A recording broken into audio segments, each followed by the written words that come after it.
All right, how's it going? Welcome back to another video here in the series on linear algebra. The last video was spent all about talking about diagonalizable matrices. And there was a whole lead up to the last video where we ended with saying a diagonalizable matrix is this, and this is why we should care about them, right? And to summarize that, we just have this single statement here on the board where this tells us whether or not a matrix is diagonalizable. So it says here that a matrix is diagonalizable if it is similar to a diagonal matrix. And the mathematical equation that we use to describe the statement is written right here, where A would represent the diagonalizable matrix, and it is diagonalizable if it's written as this product of three different matrices right here.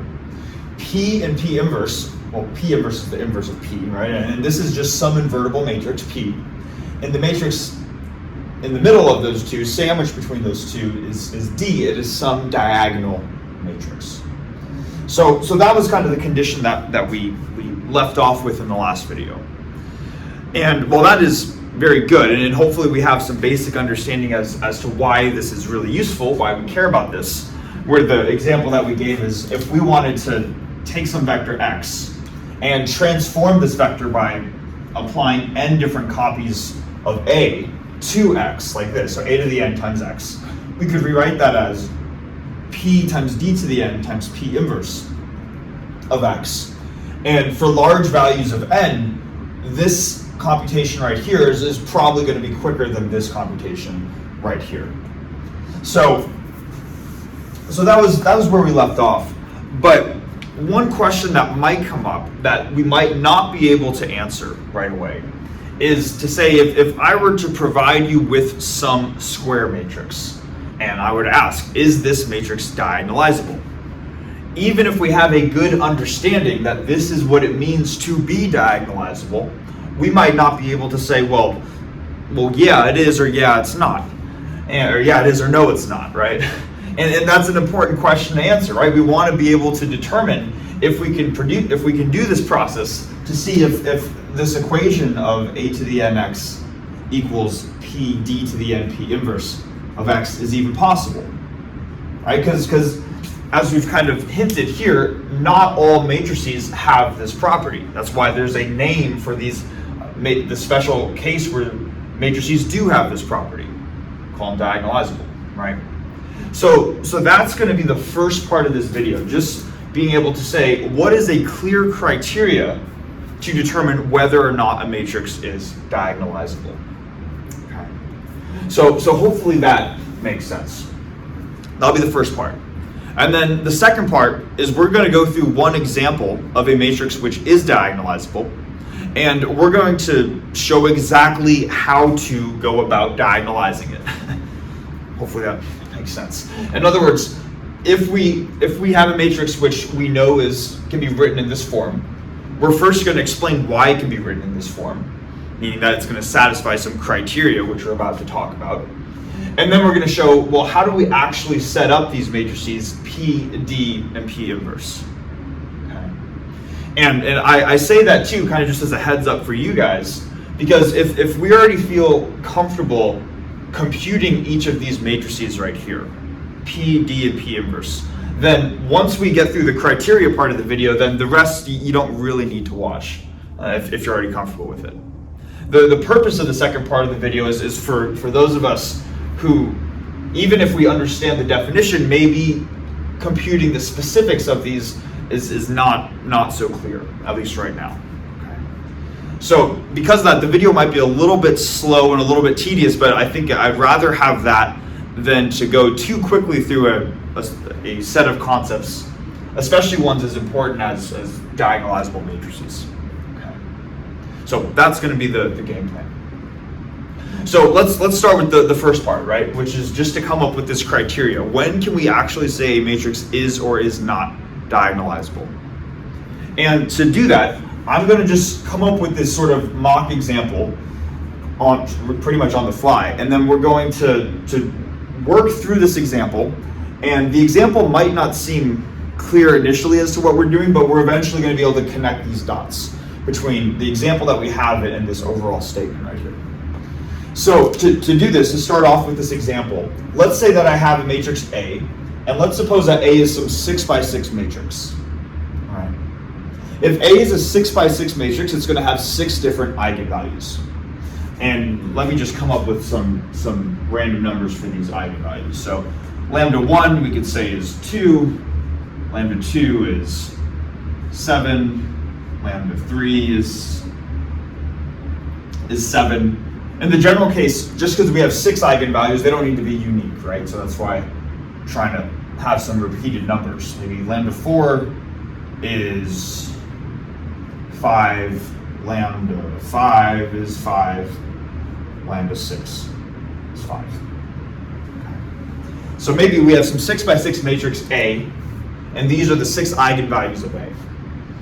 And what we're also going to suppose now is that this matrix A has no eigenvalue defects.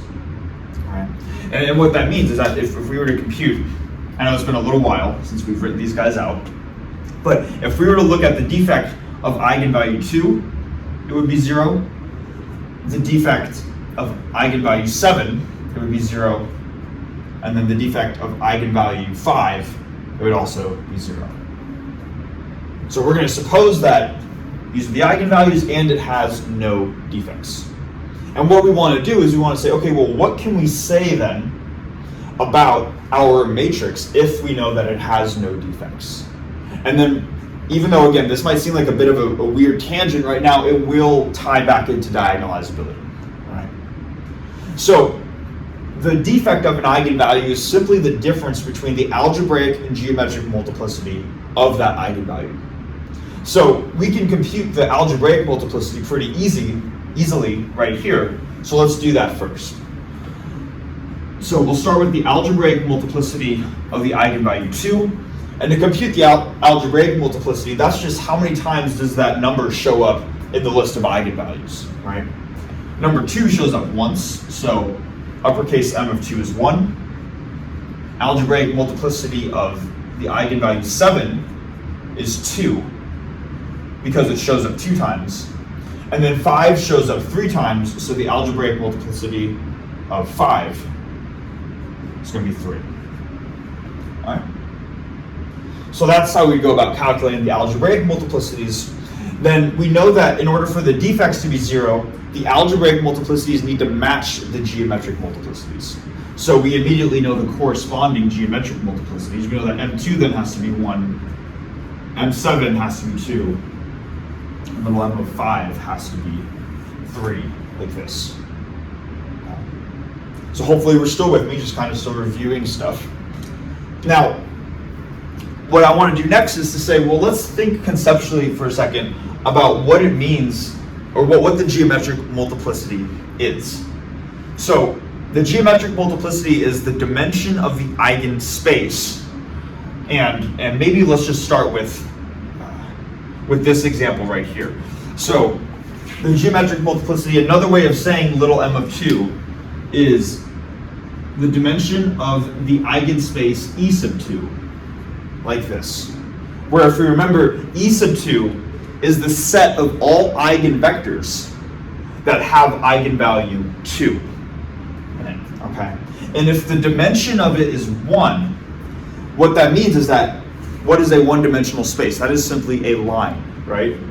So if the eigenspace is a line, that means that most is going to be that means there's going to be one linearly independent vector in this eigenspace.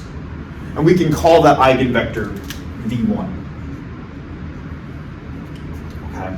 Maybe let me repeat that too, because if we have a line, there are an infinite number of vectors in this line, but there's only one linearly independent vector. Meaning I could pick any of the vectors, let's say it's this vector right here. And after I pick that vector, I cannot pick another vector which is linearly independent from this one. If I were to pick another one, maybe it's this one. These two are linearly dependent. They are scaled versions of one another. So the maximum, so that's a key thing that I want to make clear. The maximum number of linearly independent vectors is 1 in a one-dimensional space. And we're going to call that eigenvector V1. Now that idea generalizes. Let's suppose, I'm just going to do something up here really quickly. Let's suppose that I have some vector space, and it's a three-dimensional space, and I'm going to call it V. So if V is a three-dimensional vector space, its dimension is 3, right? Now, what is another way of describing the dimension of a space? What is an analogous term that I could use, or an analogous phrase that I could use, aside from just saying the dimension of V is 3? Well, another way of saying that the dimension of this space is 3 is to say that the maximum number of linearly independent vectors in this space is also 3. So those two phrases can be used as one of the same thing. The dimension of the space is the exact same thing as saying the maximum number of linearly independent vectors in that space. Right. So hopefully that idea is clear, or that sounds familiar at least. Because what we're going to do is we're going to use that. If my eigenspace for the eigenvalue 2 is, what did I just say? If my eigenspace for the eigenvalue 2 is one-dimensional, I'm going to have at maximum one eigenvector, one linearly independent eigenvector in that space, V1. Moving on to this case, I'm now looking at the dimension of the eigenspace E7, or in other words, the set of all eigenvectors with eigenvalue 7. And if the dimension of this is 2, that means the maximum number of linearly independent eigenvectors with this eigenvalue has to be 2. So I can call those linearly independent eigenvectors V2 and V3. And then same thing for this final case, right? If the dimension of this eigenspace, E sub 5, if the dimension of E sub 5 is 3, I have this three-dimensional space, and that means there's going to be at most 3, or there's going to be 3 linearly independent eigenvectors with this eigenvalue of 5. I can call those V4, V5, and V6. All right? Hopefully what I've said up until this point makes sense. And if you're wondering, how does any of this relate to diagonalizable matrices? I don't blame you, first of all. It almost seems like we're talking about two different conversations between this statement and everything else that I've written below. But I promise at this point, this is where we're going to connect the dots. Okay? And to connect the dots between here and here, I want to think back to this matrix P, the change of basis matrix.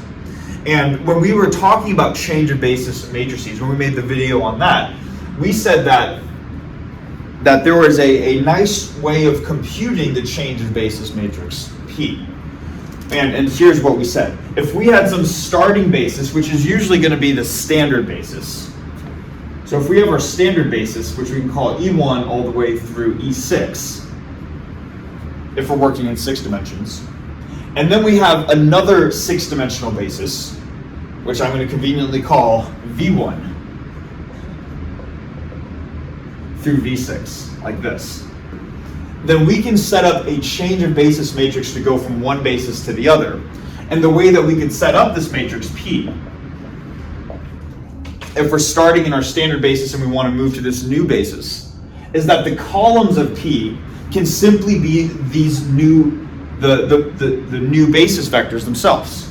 So in order to go from the standard basis to the new basis, my change of basis matrix would be V1 for the first column, V2 for the second column, all the way through V6 for the final column. Okay. So this is how we can set up our change of basis matrix. Now notice here that I'm going to have 6 different eigenvectors right here. I already know that V2 and V3 are linearly independent. I know that V4, V5, and V6 are linearly independent. So then I just have to ask myself, well, are all of them together, V1, V2, V3, V4, V5, and V6, are the collection of these 6 eigenvectors has a set linearly independent in my 6-dimensional space. And what we saw in, I forget what video, if it was like 1 or 2 videos ago, was that as long as we had different eigenvalues, unique eigenvalues, then the corresponding vectors are linearly independent. So let's think about what that means here. 2 is unique from 7. 2 is different from 7, so these are unique. And that immediately tells us that V1 is linearly independent with V2 and V3. Then the eigenvalue 5 is different from 7, which is different from 2. So this set of vectors is linearly independent from this, which is linearly independent from this. Basically, everything is linearly independent from each other. So what I have in my 6-dimensional space is a set of 6 linearly independent eigenvectors. And denote V1, V2, V3, V4, V5, and V6, right? So what I am saying, what I'm trying to get at, is that in the case where we have a matrix, and this is kind of the punchline. So let's write this out. If matrix has no defects, then really what another way of describing that is that the space, that the dimension of the space can be represented, then it has a corresponding eigenbasis. If it's a 6-dimensional space, we can come up with 6 linearly independent eigenvectors. If it's a 100-dimensional space, we can come up with 100 different linearly independent eigenvectors. We can form an eigenbasis on that space if the matrix has no defects. And let's take it one step further to really tie it back into here. If I can come up with a new basis, an eigenbasis, then I can come up with a change of basis matrix P to go from my standard basis into the eigenbasis.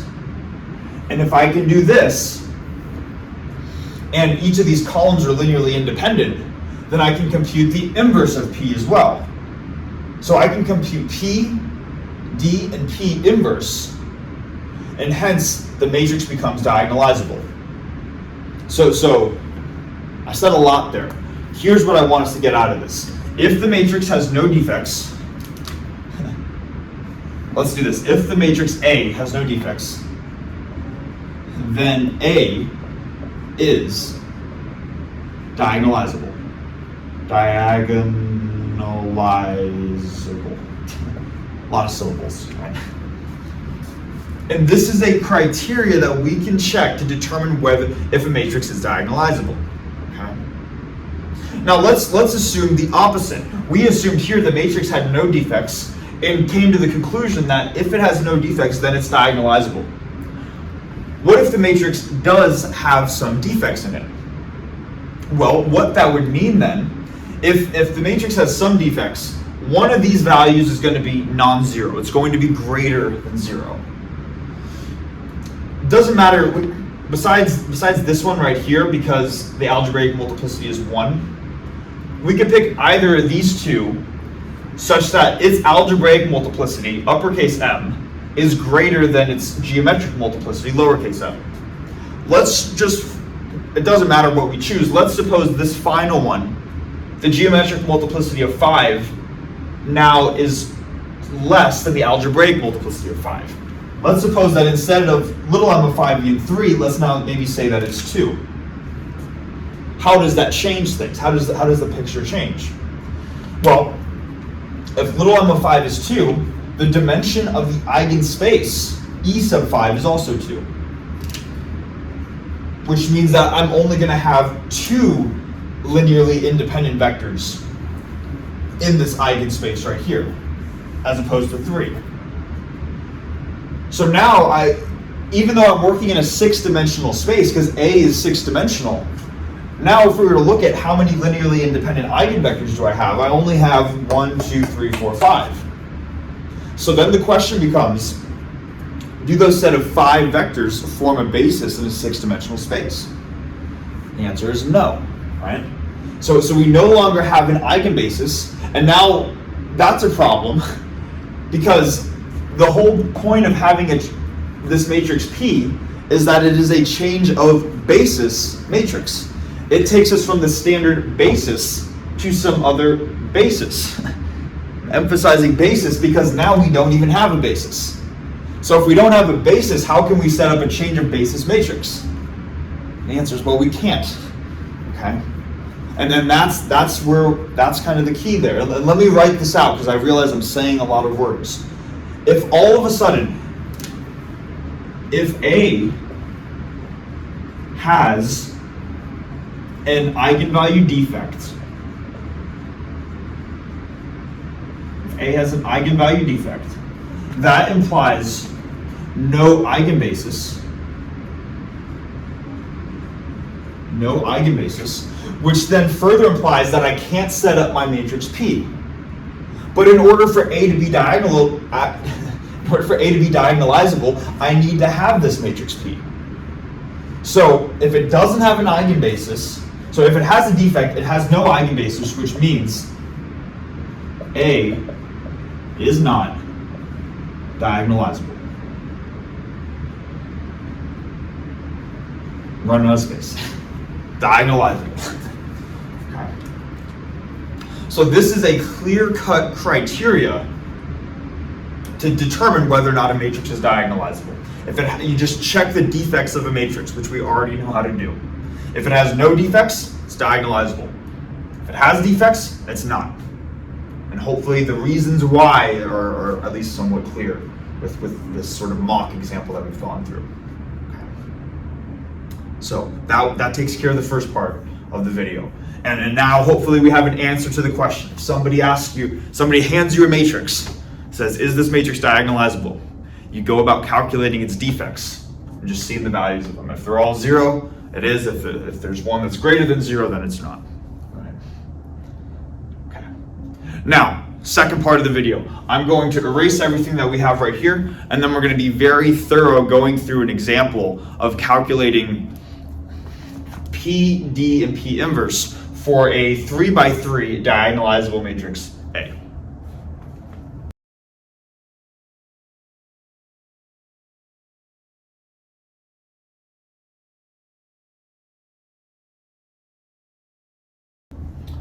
Okay, so we're at this example right here. We have this 3x3 example or an example of a 3x3 matrix A. This matrix is diagonalizable, meaning that it has no eigenvalue defects. And we're just going to show the process of actually diagonalizing this matrix. And again, just as a heads up, this part is intentionally meant to be slow but thorough. So the goal is that if at this point in the video you do not understand how to diagonalize a matrix, then by the end of this video you should fully understand how to diagonalize a matrix, despite the fact that it's going to take a long time. Okay. So again, if you already know how to do this, you can skip this part of the video, but that's just the heads up. All right. So if we want to diagonalize a matrix A, what we want to do is we want to put it in the form A equals P, D, P inverse, like this, where D is a diagonal matrix. And what we've learned just in the previous whiteboard is that if A is in fact diagonalizable, then it has an eigenbasis. And any linear transformation or any matrix, when written in its eigenbasis, is a diagonal matrix. So this is going to be true for any matrix that we want to diagonalize. What you're really doing when you're saying you want to diagonalize a matrix, whatever the numbers are inside of here, is you want to come up with a matrix P whose columns are the linearly independent eigenvectors, or just the eigenbasis. So because this is a 3x3 matrix, the columns of P are going to be 3 columns of the 3 linearly independent eigenvectors. And then D is going to be a diagonal matrix with the 3 eigenvalues, lambda 1, lambda 2, lambda 3, where we have 0 everywhere else along the main diagonal. Okay. And then P inverse, of course, is calculating the inverse of P. So this is going to be true for any matrix. Whenever you diagonalize any matrix, main diagonal is always going to contain its eigenvalues, and then the columns are always going to be the corresponding eigenvectors. So that tells us something. That tells us that if we want to diagonalize a matrix, we need to find the eigenvalues and eigenvectors of A. And we're not going to skip any steps, which somewhat not looking forward to, but at the same time, I think this will be really good in case I've been going too fast in previous videos. So I'd rather be too slow than too quick. So to start off, when calculating eigenvalues and eigenvectors of a matrix, you usually start with the eigenvalues, which involves computing the determinant of A minus lambda I. And the way that we'd write that is set of vertical bars to denote that it's the determinant. And then for the most part, we can just rewrite the exact same matrix A, but we're going to subtract a factor of lambda off all of the main diagonal elements to account for the minus lambda I. So for the main diagonal elements, I'm going to have 3 minus lambda. Here I'm going to have 0 minus lambda, or just minus lambda. And then here I'm going to have negative 1 minus lambda. And then we just fill in everything else as it normally is. So we're going to have negative 4, negative 1. We're going to have negative 4, 2. And then we're going to have 4, negative 2 right here. Then to actually compute the determinant, we're just going to do what we've typically been doing, going across the first row, except this time we'll go in full detail. So if we're going to start with this element, we first need to have a factor of negative 1. So let's do this here. So this is going to equal, I'm going to find a marker that works. We're going to have a factor of negative 1. And this is going to be, it's going to be raised to the row plus column that this is contained in. It's in the first row, first column, so negative 1 to the 1 plus 1. Then times the element itself, so then times 3 minus lambda. Then times the determinant of the 2 by 2 subblock that excludes the row and column that this element's contained in. So it's in the first row and first column, so if we get rid of those, this is the remaining 2 by 2 subblock.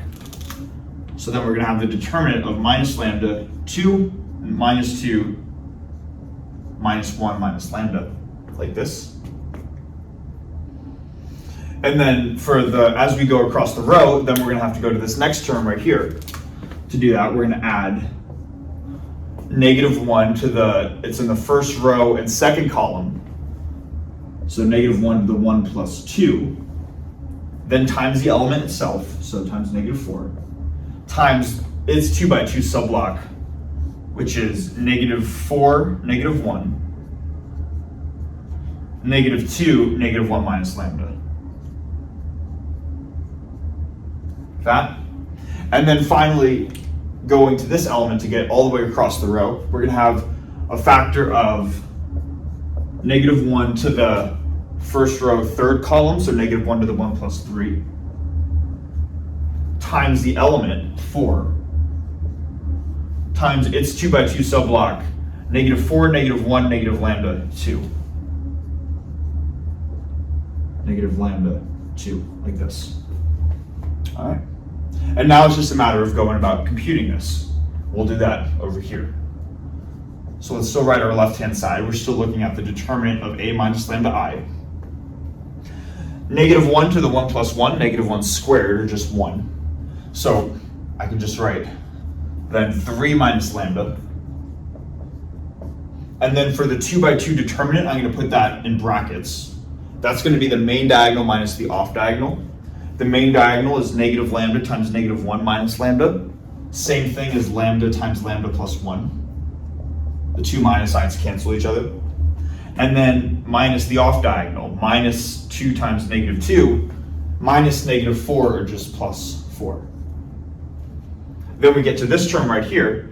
Negative 1 cubed is negative 1. So negative 1 times negative 4 is positive 4. So then I'm going to write plus 4 times this 2 by 2 determinant. The main diagonal is 4 times 1 plus lambda. Minus the off diagonal, minus negative 1 times negative 2, which is going to be just minus 2. And then for this final term, negative 1 to the 1 plus 3 is negative 1 to the 4th, or positive 1. So this is just 1 times 4, or 4. And then I have negative 8 minus this term, so negative 8 minus just lambda, like this. Okay? So that's how we simplify that out. Now on this next line, what I'm going to do is I'm just going to simplify the terms in brackets. So there's no more parentheses within the bracketed terms. So I'm starting with 3 minus lambda. I'm not going to change anything there. Then here, I'm going to have lambda squared plus lambda plus 4. So I'm going to have this quadratic term, lambda squared plus lambda plus 4.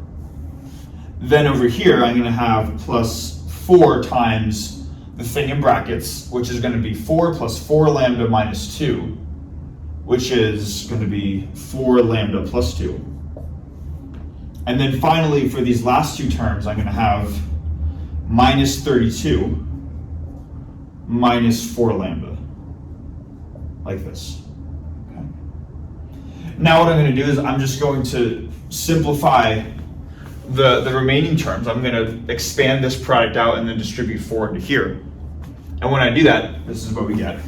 So I'm going to get 3 times lambda squared, or 3 lambda squared, plus 3 lambda, plus 12, minus lambda cubed, minus lambda squared, minus 4 lambda,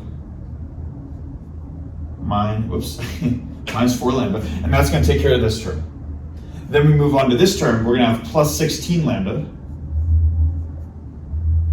and then plus 8, and then minus 32 minus 4 lambda. All right, so all of this is, well, minus 4 lambda there. And then we're just going to group all the like powers of lambda together. So there's only a single cubic factor of lambda, which is minus lambda cubed. So let's see, we have minus lambda cubed. I'll underline that to say we got rid of that term.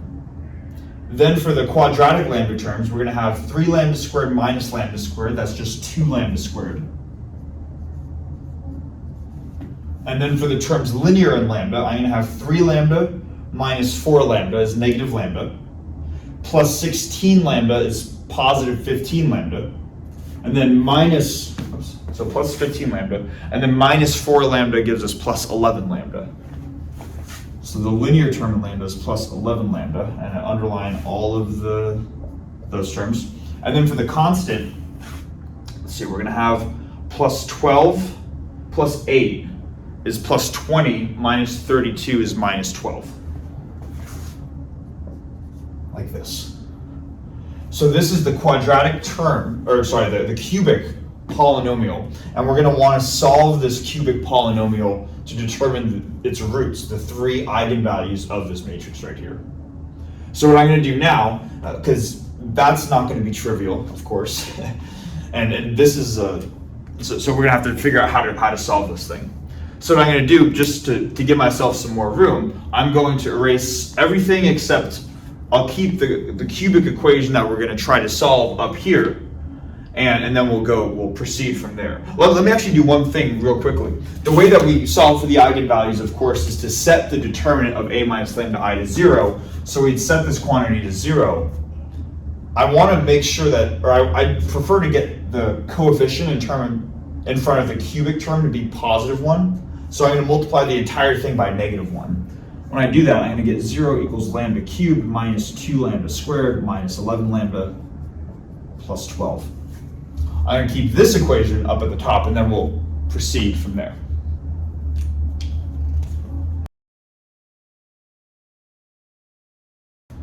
Okay, so we have this cubic polynomial that we need to solve in order to find the eigenvalues.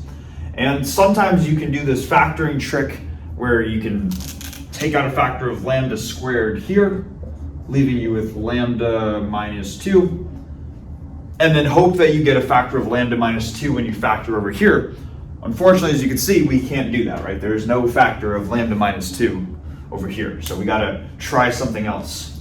And there are a couple different ways like people can try to solve cubic polynomials, but one of the ones that might be more popular that I'm gonna go with is you can look at the factors in front of your highest or your cubic term as well as the factors of your constant, and then let's first look at the factors for each of those. The factors of the cubic term are going to be plus minus 1, because this is just 1. So we say, what are the factors of 1? It's plus minus 1. And then you look at the factors of 12. So that's going to give us plus minus 1, plus minus 2, plus minus 3, plus minus 4, plus minus 6, plus minus 12.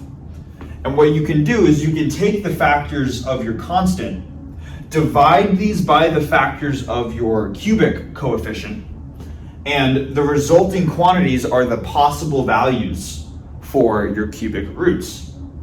Now, I wanted to get the coefficient in front of the cubic term to be positive 1, because then the factor, actually it doesn't really matter, I could have made them negative 1 as well, but the idea is that if you were to take any of these numbers, divide them by plus minus 1, you would just flip the sign. If it's minus 1, keep the sign. If it's plus 1, but you're not changing the overall values. So as long as you account for the plus and the minus in each of these integers, then these are going to be the possible values for your roots of your cubic equation. So at this point, you can start just going through the list and guessing and checking what are, if any of these happen to be the roots. So we can start with plus 1. And let's just see what happens when we plug in plus 1 into the cubic, right? You're going to get 1 cubed minus 2 times 1 squared, so minus 2, minus 11 times 1, or minus 11, plus 12. 1 cubed is just 1, so we get 1 minus 2, or negative 1 minus 11 is negative 12, plus 12 is 0. So that just coincidentally checks out, that we found a root in our first guess. So one possibility for our first eigenvalue is lambda 1 equals 1. And you could keep going through the list of guessing and checking, and that you would eventually get through the entire list, and you would find your 3 eigenvalues. But once you have this thing right here, then you can just do some polynomial long division to reduce this in terms of a quadratic polynomial. Because ideally, right, if this is a cubic polynomial and it has 3 roots that we're going to call lambda 1, lambda 2, and lambda 3, then this thing should be able to get factored by the equation lambda minus lambda 1, lambda minus lambda 2 times lambda minus lambda 3 equals 0. So what we've just done right now is we've found that lambda 1 is 1. So let's replace that right here. If we were to factor out lambda minus 1 from the cubic polynomial, we would get left with whatever this quadratic polynomial happens to be. So let's go about doing that then. So I'll do the long division over here. We have lambda minus 1, divide our, not square root, right? Divide our cubic polynomial, so we're going to have lambda cubed minus 2 lambda squared minus 11 lambda plus 12. And then we just ask ourselves, right, like, what do I need to multiply lambda by in order to get to lambda cubed? Well, that would be lambda squared, right? So lambda squared times lambda gives me lambda cubed. But then I just distribute lambda squared into both of these terms. So distributing this into here, I'm going to get lambda cubed minus lambda squared. And then I subtract the 2. This is going to cancel out. The cubic factors are going to cancel out. And then I'm left with negative 2 minus negative 1 lambda squared, or negative 2 plus 1 lambda squared, which just gives me minus lambda squared. And then the remaining terms, this is like plus 0 lambda plus 0, right? So the remaining terms come down. So I still have lambda squared minus 11 lambda plus 12. Then we just repeat the process, right? We say, okay, well, what do I need to multiply lambda by in order to get to minus lambda squared? Well, that would just be minus lambda, right? Because now if I distribute negative lambda into here, I'm going to have minus lambda squared plus lambda. Same thing, subtract the 2. This cancels out, so this goes to 0. 11 lambda minus 1 lambda gives me minus 12 lambda. And then I have plus 12 right here. And then at this point, we're basically done, right? Because what I can do is, here, let me come over here. What I can do is I can say, all right, what do I need to multiply lambda by to get to minus 12 lambda? Well, that's minus 12, right? And then when you distribute that back in, you're going to get negative 12 lambda minus negative 1 or plus 12. You subtract that out and you get no remainder after the fact. So nothing divided by lambda minus 1. So this is cool. So we have lambda minus 1 times the quadratic, and the quadratic we can factor into, what is that? Lambda minus 4 times lambda plus 3. Right? So that tells us then that this quantity right here, circle this, gives us lambda minus 4, lambda plus 3. So that tells us that this cubic polynomial can be factored into lambda minus 1 times lambda minus 4 times lambda plus 3, which therefore gives us our eigenvalues. Lambda 1 equals 1, lambda 2 equals 4, and lambda 3 equals negative 3. So this would be the first part for calculating the elements of at least our diagonal matrix. And from here we can actually just say, okay, I know what my diagonal matrix needs to be. We can actually just write that out right now. We know that D is going to equal, we're going to have this as our main diagonal, our first element, so 1, 0, 0, 0, 4, 0, 0, 0, negative 3. Okay? So that is how we would set up the diagonal matrix for this matrix A. Here. Now, we found the eigenvalues, we've got to go on to the eigenvectors, right? So I'm going to erase most of the board, keep these eigenvalues up here, and then we're going to start going through those next.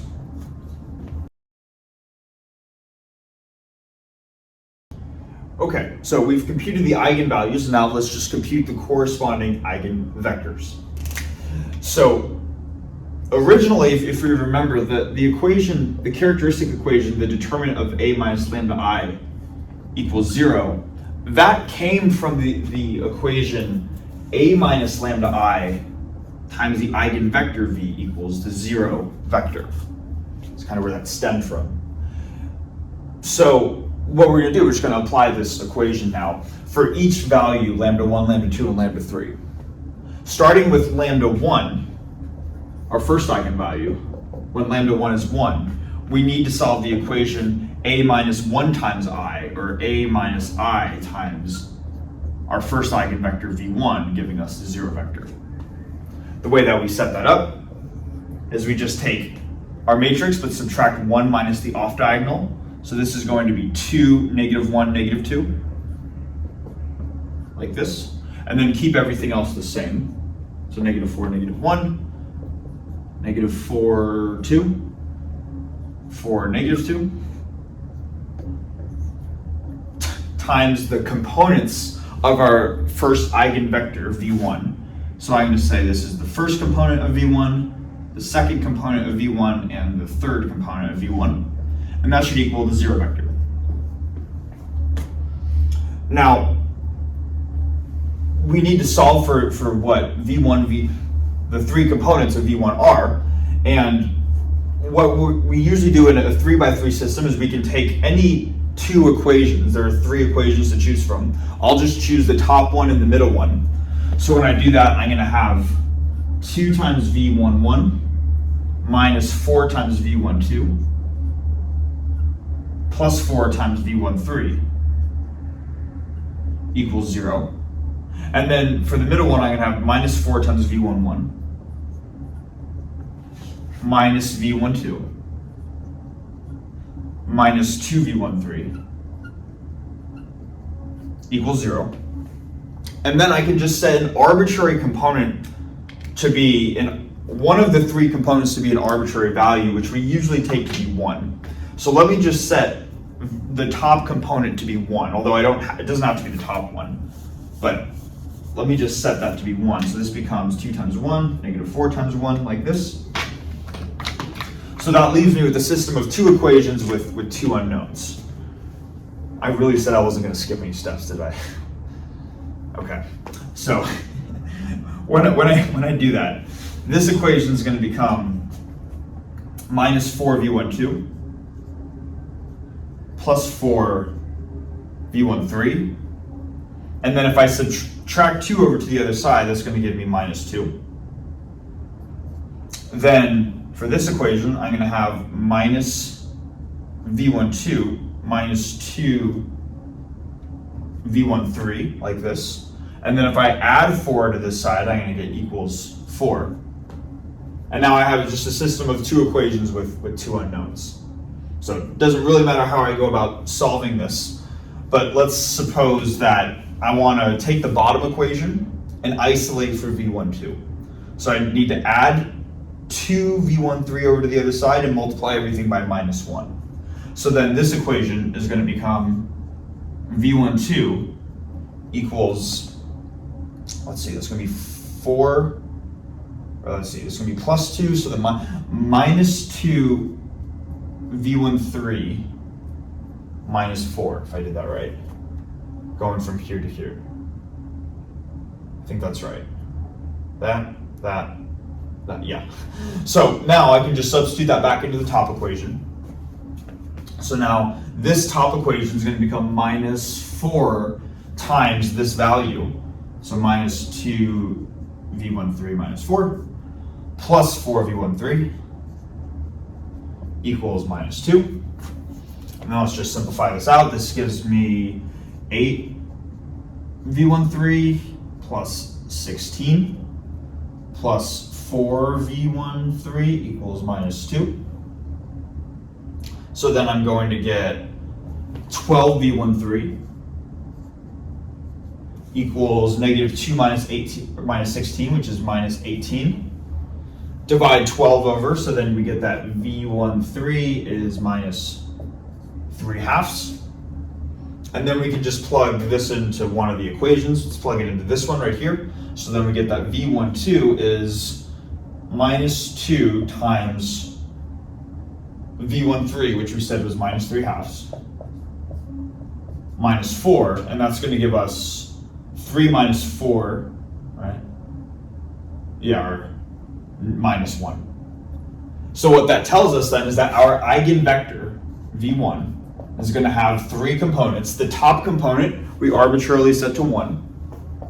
The middle component, negative 1. Bottom component, minus 3/2. Now we just got to do this for the next 2 eigenvectors.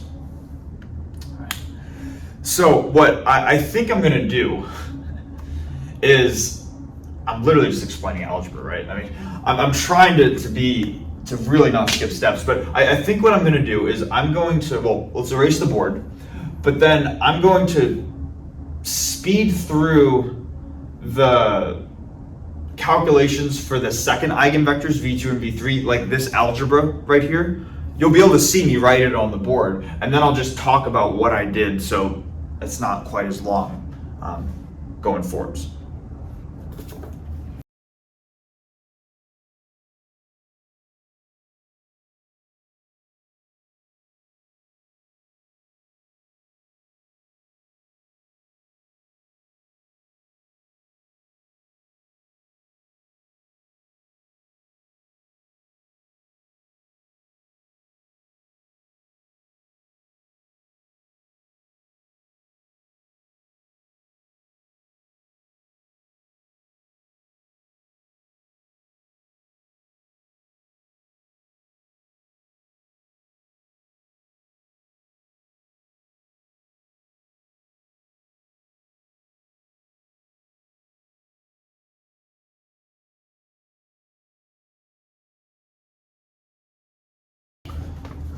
All right, took a while, but we got there.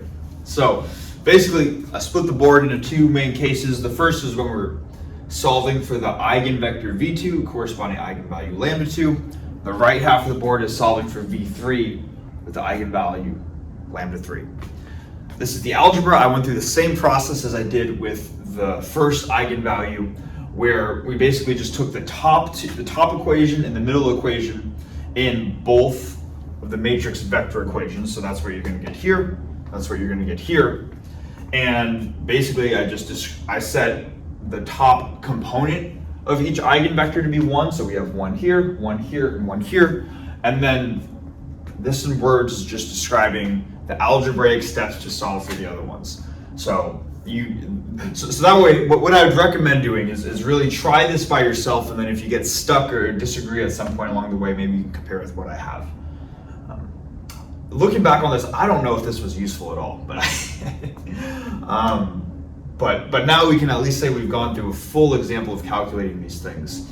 And now what we're going to do too is we're going to erase this algebraic mess of a board, and we're going to save all the stuff up here. This is really just the relevant information at the top. We have our 3 eigenvalues, our 3 eigenvectors, and first describe why this setup right here implies that A is diagonalizable, and then to show how we can write out the matrix product to finish out the video. Okay, so now I would argue probably the most useful part is putting all of this stuff together, okay?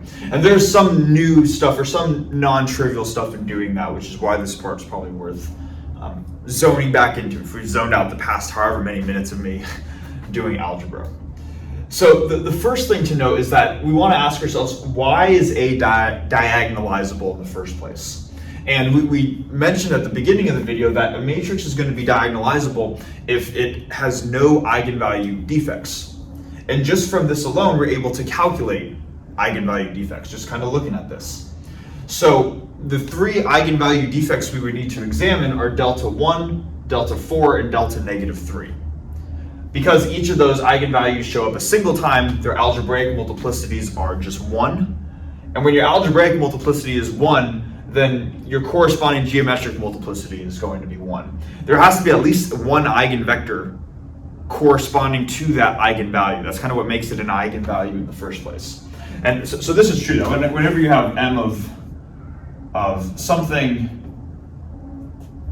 being 1, or sorry, whenever you have m of some eigenvalue, lambda being 1, the corresponding geometric multiplicity will also be 1. So what that tells us, since each of these show up a single time, the geometric multiplicities are going to match. They're going to be 1, and hence it will not have any defects, therefore making A diagonalizable. Say, okay, that's cool. That means A can be written in this form right here. Now we go about how do we actually put the pieces together. We did a little bit with the diagonal matrix. I think we wrote that out beforehand. We said that was just the diagonal matrix where the diagonal elements were the 3 eigenvalues. So that would be 1, 4, negative 3. Because it's diagonal, everything else is filled with zeros like this. Then the key that is probably the only other non-trivial part, so it's worth paying attention to, is when we set up the change of basis matrix P, the columns of P are going to be these eigenvectors right here, but we need to write them in the order that we wrote our eigenvalues. And here's what I mean. The eigenvalue 1 is in the first column, so we need the corresponding eigenvector 1 to be in that column. So we're going to have our first column be 1, negative 1, negative 3/2. Then the second eigenvalue was plus 4. So V2 was the one that corresponded to plus 4. So the second column is 1, negative 3/4, negative 1/2. And then the final column would just be for the final eigenvalue of negative 3. So our final column is going to be 1, 1, minus 1/2.